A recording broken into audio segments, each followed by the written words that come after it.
Acer ALG का video मैंने already डाल रखा है, बट उसके बाद भी आप लोग पूछ रहे हो कि Acer ALG का वीडियो डालो 3050 RTX 3050 का। मुझे तो यही नहीं समझ में आता कि YouTube का एल्गोरिथम काम कैसा करता है। If they are searching for some video related to ALG, और मैंने ऑलरेडी रिव्यू कर रखा है, but still you are not able to see it. दोस्तों, इसका review dedicated full on to the level मैंने ऑलरेडी कर रखा है, वो आप जाकर देखो। लेकिन इसके पहले कि हम ALG के वीडियो पर जाएं, काफी लोगों का ये भी कमेंट था कि भाई 60,000 रुपीज 80,000 रुपीज के अराउंड में, मतलब अंडर 70,000 रुपीज के अराउंड में आप कोई ऐसा लैपटॉप बताओ जो कि हम टू द लेवल यूज कर सके, जो हमारे लिए बेस्ट रहे। देखो दोस्तों, इसमें मैं आपको हर कंपनी का एक लैपटॉप बताऊंगा। अब आप उसको चूज कर सकते हो जिस कंपनी के साथ आप ज्यादा बेटर कनेक्टेड फील करते हो। पहले मैं लेता हूं HP को। HP Victus i5 13500HX RTX 3050, इसका वीडियो मैंने बनाया था और बताया था कि ये लैपटॉप अगर आपको खरीदना है तो इस वीडियो में आप कमेंट करो, या तो मेरे इंस्टाग्राम पर आप फॉलो करो, या तो मेरे टेलीग्राम पर आप मेरे से पूछो, but mention that you need this laptop. इसका प्राइस काफी कम अवेलेबल है, 75 के अराउंड मिल जाता है। दूसरा HP में हो गया ऑप्शन। उसके बाद अगर आप डेल में देखना चाहते हो, डेल में एक ही लैपटॉप है जो आज के डेट में थोड़ा बेहतरीन कर रहा है अपने प्राइस रेंज के हिसाब से, 70,000 रुपीज के अराउंड। कुछ लोगों को तो 65-68,000 रुपीज में मिल गया है। वो है आपका del G16 i5 13450HX RTX 3050। इसका भी रिव्यू कर रखा हूं। लैपटॉप में कोई दिक्कत नहीं है apart from display. Laptop is really powerful, ना हीटिंग प्रॉब्लम है, ना थर्मल इशू है, ना कुछ। और मैं वही लैपटॉप का नाम लूंगा जो literally doing little bit greater in the market. तीसरा लैपटॉप अपना आ गया Acer की तरफ से 60,000 रुपीज के रेंज में, Acer ALG, जिसका वीडियो आप देखोगे अभी इस कंप्लीट वीडियो में। That is literally a great laptop और बहुत अच्छा कर रहा है। मैंने RTX 3050 का वीडियो बना रखा है। H प्रोसेसर के साथ आता है, मानता हूं प्रोसेसर थोड़ा सा नॉर्मल है, but laptop is good and capable enough. एक 60,000 रुपए के अराउंड अगर हम देखें तो ठीक है। इसका एक कॉम्पिटिटर है Infinix i5 13450H RTX 3050, 100% sRGB के साथ आता है। वो लैपटॉप मैं उन्हीं लोगों को सजेस्ट करूंगा जो थोड़ा थिन एंड लाइट, इवन ये भी ALG भी काफी थिन एंड लाइट है, but that is suggested to those people जिनको थोड़ा और स्लेबर लैपटॉप चाहिए and they want 100% sRGB display for specially Photoshop work and all. अब आ जाते हैं अपने नेक्स्ट ब्रांड पर, जो कि है Lenovo। Lenovo में अगेन आपको लॉक सीरीज में H प्रोसेसर भी आता है, HX प्रोसेसर भी आता है, और Ryzen 5 और Ryzen 7 भी आता है। आई will suggest go with Ryzen 5000 series, go with Ryzen 5 7000 series और 8000 सीरीज। और करेंटली अभी आपको अंडर बजट 7235HS का मैंने वीडियो बना रखा है, उसके साथ भी जा सकते हो। सिमिलरली आपको LOQ में 2050 भी मिलता है अंडर 60,000 रुपीज रेंज में। That laptop is also good H processor के साथ आपको जो मिलता है। अब आ जाते हैं अपने MSI पर, जिसका मैं बहुत वक्त से कोशिश कर रहा हूं कि रिव्यू लाऊं उनके लैपटॉप्स का, बट पॉसिबल नहीं हो पा रहा है। बट सजेस्ट कर देता हूं आपको, like MSI GF63, that is also a great option. अपने प्राइस हिसाब से काफी सस्ते मिलता है, वाटेज थोड़ा कम मिलता है, but it's a kind of silent laptop. अगर आप MSI प्रेमी हो तो आप उसके साथ बजट सेगमेंट में जा सकते हो, कोई प्रॉब्लम नहीं होने वाला। और अगर थोड़ा सा बजट बढ़ाओगे तो साइबोर्ग, कटाना एंड ऑल आ जाते हैं, जिसका रिव्यू मैं जल्दी चैनल पर लाऊंगा। लेकिन उसके लिए आप लोगों को सब्सक्राइब करना पड़ेगा, कमेंट करना पड़ेगा, अपना प्यार दिखाना पड़ेगा, व्यूज को थोड़ा बढ़ाना पड़ेगा, तभी तो मैं उन लैपटॉप्स को अरेंज करूंगा। अभी 4000 5000 के व्यूज में कहां से मैं लाऊं उन पर्टिकुलर लैपटॉप्स को, है कि नहीं दोस्तों? अंदर से मोरल भी वो मोटिवेट नहीं हो पाता कि वो चीज किया जाए, बट प्यार रहेगा तो वो भी किया जाएगा। चलो अब ये सब हो गया, रखते हैं साइड। आप Acer ALG का वीडियो देखो। Acer हमेशा से ही अतरंगी काम करते आया है। जैसे ही कोई ब्रांड बजट में, रेंज में लैपटॉप निकालता है और गुगली बॉल देने का कोशिश करता है, Acer को पता नहीं कहां से पता चल जाता है और उस गुगली का जवाब ढूंढ के रखता है। मतलब Acer ALG सीरीज को अचानक से लाने की जरूरत क्या पड़ गई? इसका मेन रीजन है ये LOQ का बजट, प्राइस रहना, HP Victus, Dell, Infinix सबके चौड़े में बैठकर एक नया प्रोडक्ट ही डेवलप कर दिया। अब वैसे तो Acer के पास Aspire, Nitro सीरीज ऑलरेडी था, तब भी Acer ने पिछले साल Nitro 5 को लॉन्च किया कि नहीं, Nitro V को। अब all new ALG with new unique great design का लाने का जरूरत क्यों पड़ा, बताता हूं। लेट्स सी क्या मिलता है इसमें। चलो इसके बिल्ड लुक्स की चर्चा कर ली जाए। देखो, लैपटॉप टॉप लिड एल्युमिनियम की मिलती है, रेस्ट चैसी पॉलीकार्बोनेट में है, बट टॉप लिड डिजाइन बिल्कुल इस स्टनिंग दिया गया इस प्राइस रेंज के हिसाब से। थोड़ा सा कर्वी डिजाइन है, मतलब थोड़ा अपलिफ्ट एंड कर्वी आपको देखने को मिलेगा विद ग्रे आउट फिनिश, जो कि इस प्राइस रेंज में हम उम्मीद नहीं करते हैं। साथ बिल्ड ठोस दिया गया है। ओवरऑल देखा जाए तो वैसे तो क्लीन लुकिंग है, बट ओवरऑल कुछ न्यू कंसेप्ट जैसा फील कराता है, because otherwise max of the laptops plain design के साथ आते हैं। साथ ही वेट का काफी ध्यान दिया गया है, जो कि सिर्फ 2 kg के अराउंड में मिलता है। एंड एग्जॉस्ट वेंट की बात की जाए तो कंजूसी नहीं की गई है। बैक साइड में आपको पूरा ग्रिल मिल जाता है, लेफ्ट एंड राइट में मिल जाता है with zigzag design and all. Back side में काफी लार्ज साइज इनटेक वेंट्स आपको देखने को मिल जाता है, जिसमें 2 फैन लगे हुए हैं बड़े बड़े, और काफी अच्छे खासे ग्रिप्स भी दे रखे हैं, जो कि आपके लैपटॉप को अपलिफ्ट करेगा टेबल पर for air intake. Full full fan speed में तहलका मचा देता है, साउंड अच्छा खासा, बट कॉइलिंग साउंड का जिसका लोग कंसर्न रेज कर रहे थे वो है कि नहीं वो आगे बताऊंगा। वैसे लोगों को नाइट्रो वी में स्क्रीन के नीचे वेंट देने का काफी कंसर्न था, जो कि डिस्प्ले को थोड़ा हीट जरूर करता था, बट कोई ऐसा मेजर इशू नहीं था। I am using nitro we till today, last 1 year. I have not faced any issue till now कि भाई स्क्रीन खराब हो जाए और, बट एसर ने कहा आपका कंसर्न है तो हम ऊपर से वेंट हटा ही देंगे, इसलिए इन्होंने ऊपर से वेंट हटा दिया जो कि आपको पहले मिलता था। बट आई होप इसका थर्मल्स पर कोई नेगेटिव असर ना पड़े, वो आगे देखेंगे। बेजल्स को comparatively left and right side में कम दिया गया है। अगर आप देखोगे तो bezel less display kind of बनाने की कोशिश किया। ऊपर और नीचे तो थोड़ा मिलेगा बिकॉज नीचे आपको एसर का ब्रांडिंग मिलता है, ऊपर आपको कैमरा मॉड्यूल मिलता है। बस बॉटम में ये जो ब्लैक कलर और ऊपर ग्रे आउट दिया है, दोनों में कलर कंट्रास्ट मैच नहीं करता, मुझे ऐसा लगता है। आप कमेंट करके बताओ आपको क्या लगता है। जहां तक बॉडी फ्लेक्स की बात है, ऊपर आपको एल्युमिनियम टॉप मिलता है तो भाई बहुत कम है देखा जाए, एंड कीबोर्ड फ्लेक्स की बात की जाए तो वो भी कम रखा गया है, एंड वन हैंड इजीली आपका ओपन हो जाता है, तो वेट रेशियो अच्छा है लैपटॉप का। हल्का सा फील होता है flip, but it is fine. अब कीबोर्ड पर आ जाते हैं और उसको थोड़ा निहार लेते हैं। कीबोर्ड लेआउट अच्छा है। इस साइज में full size keyboard, exactly 15 inch में फुल साइज कीबोर्ड कम देखने को मिलता है, देते हैं ब्रांड्स, बट इन्होंने दिया है, that's a good point. And then also keys के साइज को भी वेल साइज रखा है, मतलब आपको ज्यादा छोटे नहीं फील कराते हैं because of the dual touch keys. Exactly typing experience इसमें आपको अच्छा मिलने वाला है, which is my first expression around it. And थोड़ा बहुत नियो 16 का जो 2023 वाला मॉडल है ना, उसके कीज से थोड़ा मैच करता है। डोंट गेट कंफ्यूज्ड विद आहा। प्लस इसमें आपको मल्टी कलर कीबोर्ड मिलता है, एंड साथ ही इसमें आपको बिग एरो कीज भी मिलती हैं, तो गेमिंग में दिक्कत नहीं होने वाला है। इस प्राइस रेंज में multi colour keyboard normally impossible है, नहीं देते हैं brands. Don't get confused with RGB, it's single colour और we can say single zone multi colour keyboard, मतलब 3-4 कलर में आए कीबोर्ड चेंज होता है, मतलब सारे कीज एक साथ चेंज होती हैं उस कलर में, बट सिंगल जोन वाला इफेक्ट नहीं मिलता। तो इन कुछ चीजों का ब्रांड ध्यान देती है, like Acer and all. Like Infinix का अगर आप ध्यान दोगे तो लैपटॉप वो भी अच्छा है, बट उसके keys and keyboard is kind of okay, but इसका is better in this price range, जो कि 62 के हिसाब से देखा जाए, जो कि एसर के ब्रांड की तरफ से आपको दिया गया। इनसाइड में भी थोड़ा कर्वी डिजाइन आपको दोनों साइड मिलता है, मतलब थोड़ा सा आपको अपलिफ्ट दिखेगा, जो कि डिजाइन को फर्दर इनहांस करता है। ट्रैक पैड थोड़ा लेफ्ट साइड को अलाइंड है। आई पर्सनली लाइक कि अगर बिल्कुल मिड में हो तो ज्यादा अच्छा लगता है, बिकॉज WASD अगर आप यूज करते हो फॉर गेमिंग तो ट्रैक पैड हार्ड पे टच नहीं होना चाहिए, हल्का फुल्का होता है, उसके लिए गेमिंग के लिए आपको ट्रैक पैड को बंद करना पड़ेगा। बट ओवरऑल ट्रैक पैड का साइज अच्छा है, आपको मल्टी जेस्चर सपोर्ट देखने को मिल जाता है। एंड जहां तक वोबलिंग की बात है तो भाई हिंजेस को स्टेबल किया गया है, माइनर सा वोबलिंग है, कुछ खास नहीं है, मतलब काफी बेटर है इस प्राइस रेंज। अब इसका थोड़ा स्पेक्स भी जान लेते हैं, फिर लैपटॉप का क्या लेवल है वो भी जान लेंगे। इसमें आपको i5-12450H प्रोसेसर मिलता है with 8 course and 12 threads, with hybrid split of 4 performance course and 4 efficient course. अब इस हाइब्रिड सीपीयू के बारे में मैंने काफी बार बता चुका हूं, ये स्नैपशॉट में आप देख लो, आपको आइडिया लग जाएगा। Again with max turbo frequency of 4.5 GHz and base TDP of 45 what and max turbo power of 95 what. अब यहीं पर HX सीपीयू का 147 वॉट TDP जो होता है, दैट्स मेक द डिफरेंस, मतलब यहाँ 95 वॉट मिल रहा है, वहां 147 वॉट मिल रहा है, बट कितना जरूरत है वो जानना मेन पॉइंट है। This comes with both RTX 3050 and 2050 options. मेरे पास जो वेरिएंट है वो 3050 वाला वेरिएंट है, जिसका आप लोगों ने डिमांड किया था, जो कि 6GB VRAM 75 वॉट वाला GPU है। जो सेम ही GPU इन्होंने नाइट्रो 5 में भी यूज कर रखा है। 512 GB का काइंड ऑफ Gen 4 SSD मिल जाता है, रीड राइट लेकिन यार 3700 के अराउंड ही देखने को मिला, जो कि Gen 3 का 3200 मेगाहर्ट्ज का जो स्पीड होता है उससे थोड़ा ही ऊपर है, बट दैट्स फाइन। एक एक्स्ट्रा एम्प्टी स्लॉट भी मिल जाता है, तो आप आराम से इसको पर स्लॉट 1 TB या 2 TB तक आराम से एक्सटेंड कर सकते हो। I will not suggest go with 4 TB and all, 2 TB is fine with it. साथ ही इसमें आपको 16 GB का DDR4 सिंगल चैनल रैम मिलता है, DDR5 नहीं, DDR4 ध्यान रखना, with 3200 megahertz read and right speed with 1 empty slot also, मतलब सिंगल चैनल आपको 16 GB मिलता है, आप अपग्रेड कर सकते हो। And DDR4 is good enough to performance provide करता है, जो कि मैंने आपको पिछले वीडियो में बताया था कि how to become a gamer, नहीं देखे तो जाकर देख लेना। एंड नो वेस्टेज, एक सिंगल 16 GB का स्टिक अगर आपको बाद में लगाओगे, अपग्रेड करना है तो आप लगाओ और एंजॉय करो और डायरेक्टली अपग्रेड कर लो। साथ ही इसमें आपको Wi-Fi 6 मिल जाता है एंड ब्लूटूथ 5.2 मिलता है, तो कनेक्टिविटी में दिक्कत नहीं होने वाली है। And come with 1 year base warranty.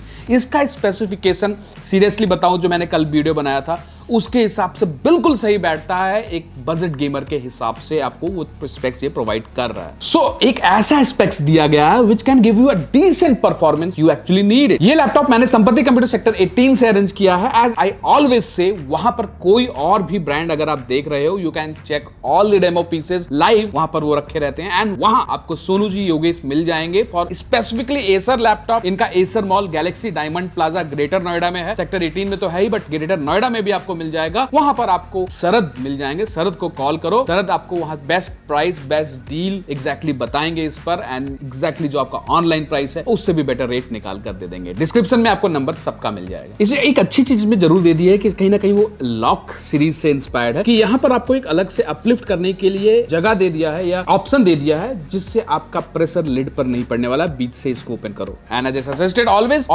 Open the lid from the mid, right and left side से ना हो करके। वैसे तो इस लैपटॉप में 57 वाट आवर की बैटरी मिलती है, बट इसका बैकअप मुझे बिलीव नहीं हुआ जो मैंने टेस्ट किया। Battery saver and battery efficient mode में इसने मल्टीपल ब्राउजर को एंड 4K वीडियो चलाने के बाद भी 2.45 आवर्स से ज्यादा बैकअप निकाल कर दिया। That's a commendable job, seriously. क्यों है आगे बताता हूं। दिस इज बिकॉज इसमें एक मिड लेवल CPU लगा है जो enough power to perform provide करता है, बैटरी यूटिलाइजेशन भी कम करता है, करेक्ट। एंड थर्मल्स के कुछ क्वेश्चंस आ रहे थे भैया मेरे पास कि इसमें थोड़ा कॉइलिंग साउंड एंड ऑल आता है अगर फैन को मैक्स में करें, तो चलो बताता हूं। साइलेंट मोड में तो देखो भाई फैन बिल्कुल भी साउंड नहीं करता है, लेकिन जैसे ही आप फैन को मैक्स में करते हो Function+1 बटन दबाकर या इसके ऐप के थ्रू, फैन का साउंड आपको सुनने को मिलेगा, you can feel the fans. But जो कॉइलिंग साउंड आप कह रहे हो that is not exactly coiling sound, पहली बात तो ज्यादा है नहीं, और जो आप सुन के कह भी रहे हो that is exactly the fan pinning sound and that's normal, correct. अब थोड़ा पोर्ट्स देख लिया जाए। इसमें लेफ्ट साइड में आपको USB 3.2 टाइप A मिल जाता है और एक USB 2.0 का भी टाइप एक दो पोर्ट मिल जाता है, जो कि कलर कोडिंग इसमें दे रखा है, उससे आपको पता चल जाएगा कौन सा 3.2 है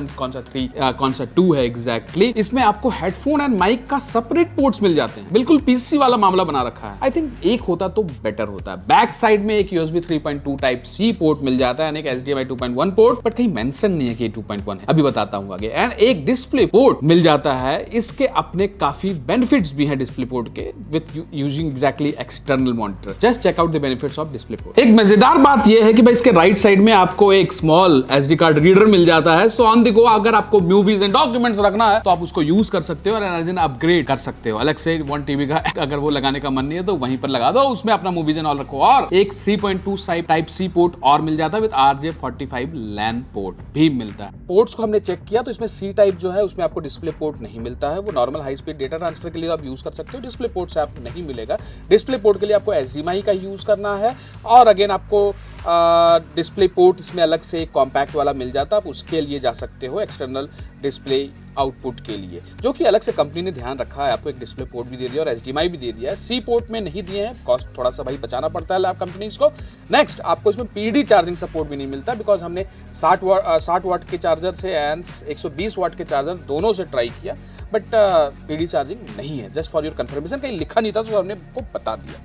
अगर डिस्प्ले देखें तो भाई इसमें आपको LCD IPS anti glare display मिलती है with 16:9 aspect ratio, 1920x1080 pixel and 144 hertz का refresh rate at this price. Good है। एंड कलर गैमेट भाई एवरेज में मिलता है, जो कि 45% NTSC है, that's normal in this price range. Infinix को अगर हम साइड रखते तो इसमें 260 अप्रॉक्सिमेट ब्राइटनेस मिल जाता है एंड आप आराम से 4K 8K वीडियो एंजॉय कर सकते हो। एंड अगर आप रिफ्रेश रेट जो उसका 60 एंड 144 हर्ट्ज मिलता है उसको भी आप स्विच कर सकते हो बेस्ड ऑन योर रिक्वायरमेंट। अब इसका परफॉर्मेंस बेंचमार्क देख लिया जाए। परफॉर्मेंस बेंचमार्क निकाले तो भैया Cinebench R23 हमको 10,500 के अराउंड निकला और सिंगल स्कोर 1600 के अराउंड, मतलब i5 12450H का जो एक स्कोर है जो कि बेंचमार्क है वही निकाल कर दे रहा है। PC Mark 10 5155 निकल कर आ रहा है, यहाँ उम्मीद कर रहा था 500-550 के अराउंड, बट ठीक है कभी कभार थोड़ा बहुत ऊपर नीचे हो जाता है। 3D Mark 10 5,500 जो कि 3050 का स्कोर है। यहाँ पर अगर आप ग्राफिक्स स्कोर देखोगे तो 5300, CPU स्कोर इज अगेन 6800। अगर ये HX प्रोसेसर होता तो ये 6000 का राउंड होता, लेकिन अगर Geekbench स्कोर देखोगे तो भाई 6800 मल्टी कोर स्कोर आपका निकल कर आता है। सिंगल स्कोर 2100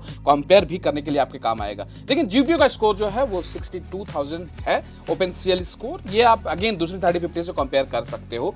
लेकिन बेंचमार्क स्कोर जो है वो अगेन 3050 का 1300 के राउंड आता है, इसमें 1165 आया बिकॉज इसका TGP 75 वॉट है, 95 वॉट का थोड़ा सा और बेटर आ जाता है।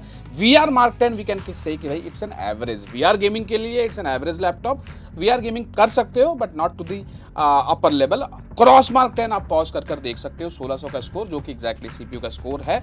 देखा जाए ओवरऑल तो अच्छा ही स्कोर कहलाएगा। रीड राइट अगेन Gen 4 वाली तो नहीं है बट Gen 3 वाली भी नहीं है, बीच में कहीं पर फिल होता है। अब गेमिंग में क्या कर पाएगा ये लैपटॉप, वो भी थोड़ा जज कर लिया जाए। तो गेम स्टार्ट किया जाए भैया, और पहला ही गेम जो है रेसिडेंट एविल 4 के साथ स्टार्ट कर रहे हैं। FSR ऑन FSR ऑफ, आपके सामने 55 FPS और 50 FPS 2-3 FPS का डिफरेंस देखने को मिल रहा है, जो उम्मीद कर सकते हैं 3050 के साथ वो परफॉर्मेंस निकाल रहा है। और भैया 75 वाट TCP का ये लैपटॉप है, GPU है तो 60 है TCP यहाँ पर यूटिलाइज हो रहा है। GPU का टेम्परेचर 95-96 जा रहा है और CPU का टेम्परेचर, जबकि फैन मैंने स्पीड टॉप कर रखा है।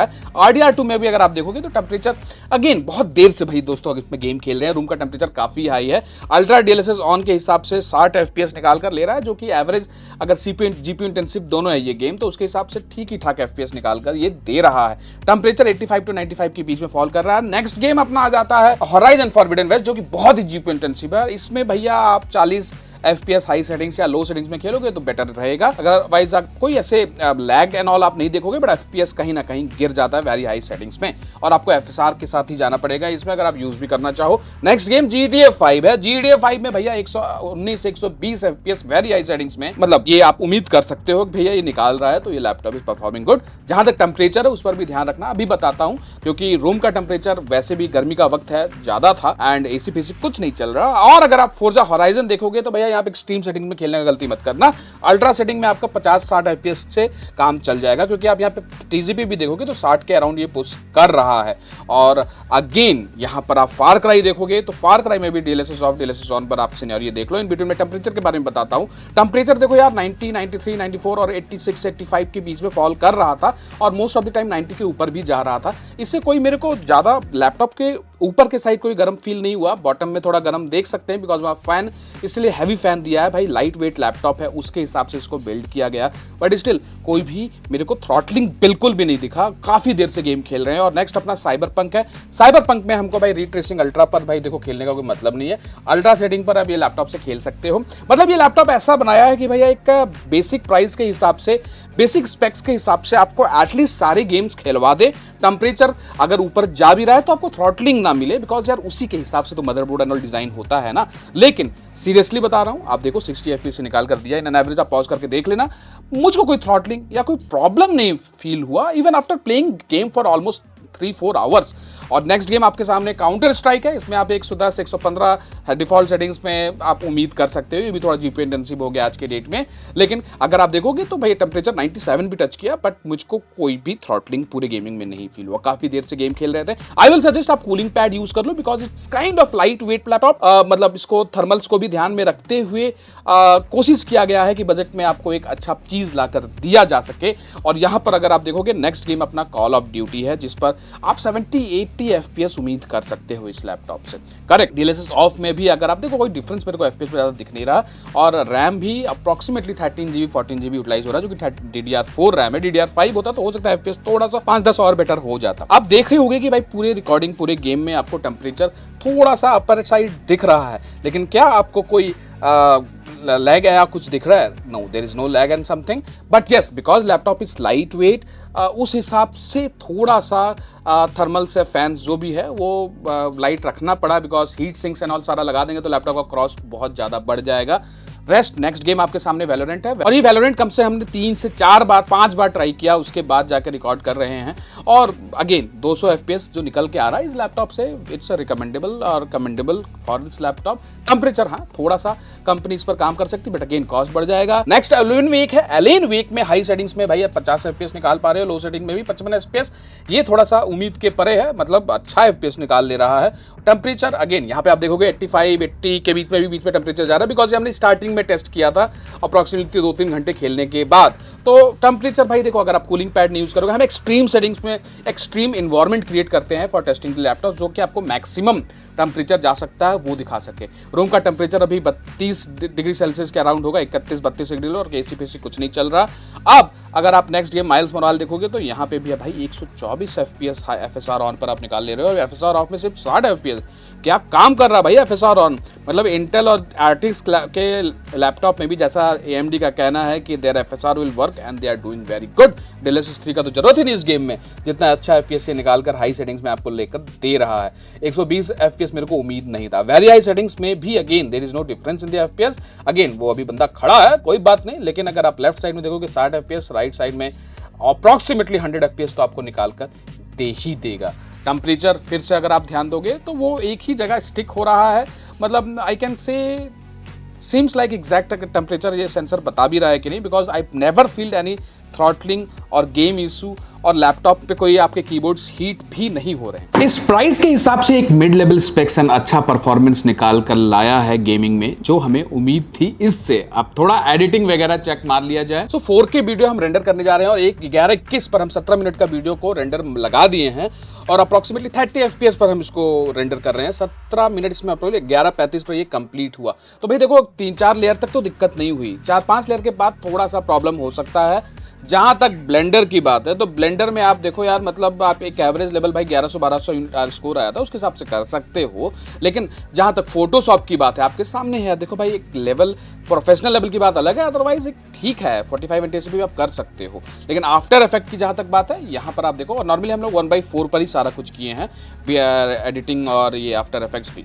वेबकैम क्वालिटी जो अभी आप कैमरा क्वालिटी देख रहे हो इसी लैपटॉप के कैमरे के थ्रू देख रहे हो, साउंड भी आप इसी से सुन रहे हो, तो प्लीज़ कमेंट करके बताना कि कैसी लग रही है आपको कैमरा क्वालिटी और साउंड। 720 पिक्सल ही मिलता है इसमें आपको, जो कि एक एवरेज है। रेस्ट आप माइक एंड वीडियो क्वालिटी कैसा है कमेंट करके मुझे बताना जरूर। Speaker quality